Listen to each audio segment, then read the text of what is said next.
వీక్షకులందరికీ నమస్కారం. ఫిబ్రవరి మాసంలో మీకు ఏ విధమైనటువంటి గ్రహస్థితి కలగబోతూ ఉన్నది అనేటువంటి విషయాన్ని మనం ఈ వీడియో ద్వారా క్లుప్తంగా తెలుసుకునేటువంటి ప్రయత్నం చేద్దాం.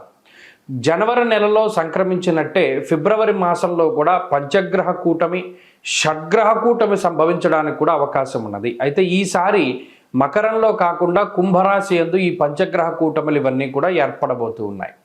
అలాగే ఫిబ్రవరి మాసంలో ఉండేటువంటి గ్రహస్థితిని గనక మనం ఒక్కసారి గమనిస్తే మిథున రాశి యందు గురుడు సంచరిస్తూ ఉన్నారు. అలాగే సింహరాశి యందు కేతువు యొక్క సంక్రమణం జరుగుతూ ఉన్నది, కేతువు సంచరిస్తూ ఉన్నారు. అలాగే కుంభరాశి యందు రాహువు ఉన్నారు, మీనరాశి యందు శనైశ్వరుడు. ఈ 4 గ్రహాలు అలా స్థానంలో ఉన్నాయి. అయితే 13వ తారీఖు వరకు రవి యొక్క సంచారము మకర రాశి యందు ఉంటుంది. 13వ తారీఖు తదుపరి రవి యొక్క సంచారము కుంభరాశిలోకి వెళుతోంది. ఇది ఒక్క విషయాన్ని మనం పరిశీలన చేస్తే కుంభరాశిలో ఇప్పటికే రాహు యొక్క సంచారం ఉన్నది. ఈ 13వ తారీఖు దాటాక రవి కూడా కుంభరాశిలోకి ప్రవేశం చేయబోతూ ఉన్నారు. రవి రాహువులు కలిసి ఉండడం వల్ల అది పితృదోష కారకంగా మనం చెప్పుకోవచ్చును. జనరల్గా అయితే రవి రాహువు కలిసినప్పుడు సూర్యగ్రహణాదులు ఇవన్నీ ఏర్పడుతూ ఉంటాయి. అయితే ఈసారి మన భారతదేశంలో ఏ గ్రహణాలు కూడా ఇప్పుడు కనబడడం లేదు. కాబట్టి గ్రహణ సంబంధమైన విషయాలపై మనం భయపడవలసినటువంటి అవసరం లేదు. కానీ ఇక్కడ రవి రాహువులు కలిసి ఉంటే పితృదోషము వస్తుంది. ఈ 13వ తారీఖు తదుపరి ఫిబ్రవరి మాసంలో ఎవరైతే జన్మించబోతూ ఉన్నారో ఆ శిశువుల పైన ప్రభావం పడుతుంది. అందువల్ల ఎవరైనా ఫిబ్రవరి మాసంలో ఏదైనా సిజేరియన్ ముహూర్తాలు వీటి గురించి అడిగేటువంటి వాళ్ళు చాలామంది ఉంటారు. వాళ్ళకి సూచనప్రాయంగా ఒక మాట ఏమిటి అంటే 13వ తారీఖు లోపులో వీలుంటే కొంచెం పరిస్థితులు అవి సానుకూలంగా ఉంటే ఈ సిజేరియన్ అవి కూడా ముహూర్తాలు మీరు చేసుకోవచ్చును. 13 దాటిన తర్వాత రవి రాహువుల యొక్క కలయిక వల్ల పితృదోషం అనేటువంటిది ఏర్పడుతూ ఉన్నది. అలాగే ఈ పంచగ్రహ కూటములు, దేశారిష్ట యోగములు ఇవన్నీ ఏర్పడుతున్నాయి కాబట్టి అది కొంత జాతకం మీద ప్రభావాన్ని చూపెడుతుంది. కాబట్టి ఆ విషయాన్ని దృష్టిలో పెట్టుకోవాలి. మరీ కాంప్లికేట్ అయిపోతే మాత్రం అంటే ఈ లోపులోనే చేసేసుకోమని కాదు. ఏమన్నా అవకాశం ఉంటే మీకు అవకాశం ఉంటే 13 లోపులో ఈ సిజేరియన్లు ఇవన్నీ కూడా చేయించుకోవడం ద్వారా పితృదోషాదులు రాకుండా ఉంటాయి. ఇది ఒక ప్రధానమైన విషయం. ఇది మీ ఆరోగ్యాన్ని బట్టి ముందుకు వెళ్ళండి, దీంట్లో ఇబ్బంది ఏం లేదు. ఇంకొకటి ఏంటి అంటే శుక్రబుధులు కూడా కుంభరాశి అందే సంచరించబోతూ ఉన్నారు. అంటే ఇక్కడ 4 గ్రహాలు, రాహుగ్రహము, రవిగ్రహము, శుక్రగ్రహము, బుధగ్రహము, వీటితోటి చంద్రుడు కలిసిన లేదా ఈ మాసం చివరిలోనే కుజుడు కూడా కుంభంలోకి వెళ్ళబోతూ ఉన్నారు. ఈ 5 గ్రహాలు వెరసి చంద్రుడితోటి కలిపి షడ్గ్రహ కూటమి కుంభరాశిలో ఏర్పడబోతూ ఉన్నది. కాబట్టి ఈ గ్రహస్థితి వల్ల ఈ మాసంలో అటు దేశకాలమాన పరిస్థితులు ఎక్కువగా ప్రభావితం చెందబోతూ ఉన్నాయి.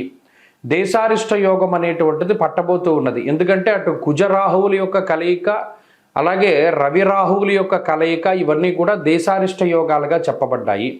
ఈ సందర్భాల్లో ఎక్కువగా అగ్ని ప్రమాదాన్ని సూచించేటువంటి విషయాలు, అలాగే వాయుతత్వ రాశి యందు ఈ గ్రహస్థితి ఏర్పడుతూ ఉన్నది. కాబట్టి అతి వేగంగా వీచేటువంటి గాలుల వల్ల కానీ లేదా గాలి ద్వారా స్ప్రెడ్ అయ్యేటువంటివి ఏమైనా ఉంటే గ్యాస్ ద్వారా వచ్చేటువంటి విపత్తులు లేదా అగ్ని సంబంధమైనటువంటి విపత్తులు, వాయు సంబంధమైనటువంటి విపత్తులు ఏర్పడడానికి అవకాశం ఉంటుంది. కాబట్టి ఈ మాసమందు చాలా జాగ్రత్తగా ఉండడం ఇది దేశారిష్ట యోగం కాబట్టి చెప్పదగినటువంటి సూచన. ఇక ఈ గ్రహస్థితి ద్వారా మీ రాశి ఫలితం ఏ విధంగా ఉందో మనం ఇప్పుడు తెలుసుకుందాం.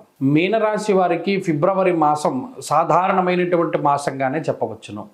కారణం ఏమిటి అంటే జనవరి నెలలో లాభస్థాన స్థిత పంచగ్రహ కూటమి తాలూకు కొంత శుభ ఫలితాలని అనుభవించినటువంటి మీనరాశి వారు ఇప్పుడు వ్యయస్థానమందు పంచగ్రహ కూటమిని అనుభవించాలి. ఇది ఒకంత ఇబ్బందికరమైన విషయం. 13వ తారీఖు వరకు ఉన్నటువంటి గ్రహస్థితి చాలా అత్యద్భుతంగానే ఉంటుంది. ఇంకొక గొప్ప విషయం ఏంటి అంటే దాదాపుగా ఈ నెలంతా కూడా కుజుడు మీకు లాభస్థానంలో మిమ్మల్ని కాపాడేటువంటి స్థితిలోనే ఉంటారు. ఇది ఒక మంచి విషయం. ధైర్యం ఏకాదశగతే కుజే అన్నది శాస్త్రం. 11లో ఉన్నటువంటి కుజుడు దేన్ని ఎదుర్కోవడానికైనా చాలా సిద్ధంగా. చూడండి, ఒక యుద్ధంలో సైనికుడు ఉంటాడు, వాడు ఎవరినైనా కొట్టడానికి రెడీగా ఉంటాడు. ఆ రకంగానే ఈ కుజుడు లాభస్థానమందు దేన్నైనా ఎదుర్కొనగలిగేటువంటి సత్తాన్ని కలిగి ఉండేలా చేస్తాడు. రవి కూడా లాభస్థానంలో 13వ తారీఖు వరకు చాలా యోగ్యమైనటువంటి ఫలితాలను ఇస్తారు. అర్ధంచ స్వకులాచార, గృహలాభ, శుభోజనం అన్నీ మంచిగానే చెప్పుకుంటూ వచ్చారు. 13వ తారీఖు దాటాక రవి 12లోకి వెళ్ళిపోతారు. శుక్రుడు 12వ స్థానంలో, బుధుడు 12వ స్థానంలో, రాహు 12వ స్థానంలో, చంద్రుడు 12వ స్థానంలో.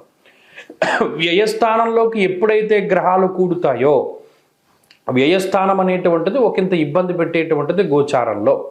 ఎందుకంటే ద్వాదశాష్టమ జన్మస్థ అన్నారు. అంటే ద్వాదశ స్థానంలో గురించే ప్రత్యేకించి ఫస్ట్ చెప్పారు. 12లో గ్రహాలు ఎక్కువ కూడకూడదు గోచారంలో. కూడితే ఏమవుతుందండి? స్వస్థాననాశనం చైవ, ముందు నిద్ర తీసేస్తుంది, సరిగా నిద్ర పట్టదు. ఎందుకు నిద్ర పట్టదు? అయితే సమస్యల వల్ల పట్టదు, లేదా ఆరోగ్యం బాగా లేకపోతే పట్టదు. ఇలా సమస్యలు, అనారోగ్యము ఈ రెండింటిని కలిగిస్తుంది. 12లో ఉండేటువంటి శుక్రుడు బుధుడు ధన వ్యయాన్ని కలగజేస్తారు. చూస్తుండగా డబ్బు ఖర్చు పెట్టించాడు. ఈ మాసం చివరిలో కుజుడు కూడా 12లోకి వెళ్ళిపోతారు. 12లోకి వెళ్ళిపోతే మరి అదోకి ఇబ్బంది, స్థాన చలనము ఇక్కడ వస్తుంది సమస్య. ఇప్పటి వరకు ఒకే ప్రాంతమందు ఉన్నటువంటి మీనరాశి వారికి ఆ స్థానాన్ని వదిలిపెట్టి వేరే ప్రాంతానికి వెళ్ళవలసినటువంటి పరిస్థితులు రావచ్చు. ఇది ఒక విషయాన్ని దృష్టిలో పెట్టుకోవాలి. కాబట్టి అక్కడ స్థాన మార్పుకి సంబంధించినటువంటి విషయాలు కనబడుతూ ఉన్నాయి. 2 ఖర్చు కనబడుతూ ఉన్నది, 3 అనారోగ్యం కనబడుతూ ఉన్నది. ఈ విషయాల పట్ల జాగ్రత్తగా ఉండాలి. ఈ సందర్భంలో ఈ మాసంలో ఎక్కువ నిర్ణయాలు తీసుకోకుండా, అదృష్టాన్ని నమ్ముకుని ముందుకు వెళ్లకుండా, మీ స్వశక్తిని, మీ తెలివితేటల్ని, మీ సామర్థ్యాన్ని నమ్ముకుని ముందుకు వెళితేనే కొంచెం బాగుండేటువంటి పరిస్థితులు ఉంటాయి. ఏంటంటే ఇంత భయపెడుతున్నారని మీరు ఇక్కడ గ్రహస్థితిని మనం పరిపూర్ణంగా అంచనా వేసుకునే వెళ్ళాలి జీవితంలో. 12వ స్థానమందు గ్రహాలు ఉన్నప్పుడు మనం దేనికోసం కూడా చాలా ఫోర్స్గా ముందుకు వెళ్ళకూడదు. ఎందుకంటే ఈ గ్రహస్థితి ఎప్పుడు వెనక్కి లాగుతుంది. వెనక పెద్ద గొయ్యి ఉందనుకోండి, మీరు చూడనంత వరకు పర్వాలా, ఒక్కసారి చూసిన తర్వాత మీరు ఎదరగడి ఉంచుని తిరిగి చూస్తే భయం వేస్తూ ఉంటుంది. మనం పడిపోతామేమో, ఆ భయమే మనల్ని పడేస్తుంది. కాబట్టి గ్రహస్థితి తెలుసుకోవడం చాలా ముఖ్యం. మనకి టైం బాగాలేదు, జాగ్రత్తగా ముందుకు వెళ్ళాలి, ఆరోగ్యాన్ని కాపాడుకోవాలి, అనవసరమైన ప్రయాణాలు చేయకూడదు, అనవసరమైన ఖర్చు పెట్టుకోకూడదు, అనవసరంగా ఉద్యోగాన్ని వదిలిపెట్టకూడదు, లేదా అనవసరంగా నిందారోపణలు చేయకూడదు. ఎవరైనా మాట్లాడుతూ ఉంటే మౌనంగా వినాలి అనేటువంటి విషయాలన్నీ మీరు జాగ్రత్తగా దృష్టిలో పెట్టుకుని వెళితే ఈ గ్రహస్థితి నుండి బయటపడతారు. దైవికంగా దీన్ని ఎలా దాటాలి? గణపతి యొక్క ఆరాధన చాలా గొప్పది. గణపతి షోడశనామాలు ప్రతిరోజు చదువుకుంటూ ఉండడం, గణపతి అష్టోత్తరాన్ని పారాయణ చేయడం, లేదు ప్రత్యేకించి గరికతోటి గణపతి యొక్క అష్టోత్తరంతో ఆయన్ని అర్చించడం, గణపతి ఆలయాన్ని దర్శించడం, బుధవారం నాడు ఒక చెరుకు గడ కానీ, బెల్లం కానీ, పంచదార కానీ దేవాలయంలో సమర్పణ చేయడం ద్వారా ఈ ఇబ్బందికర గ్రహస్థితి నుండి బయటపడతారు. ఈ విషయాన్ని దృష్టిలో పెట్టుకోండి. ప్రతిరోజు గణపతి ఆరాధన చేస్తూ ఉండడం చెప్పదగినటువంటి సూచన.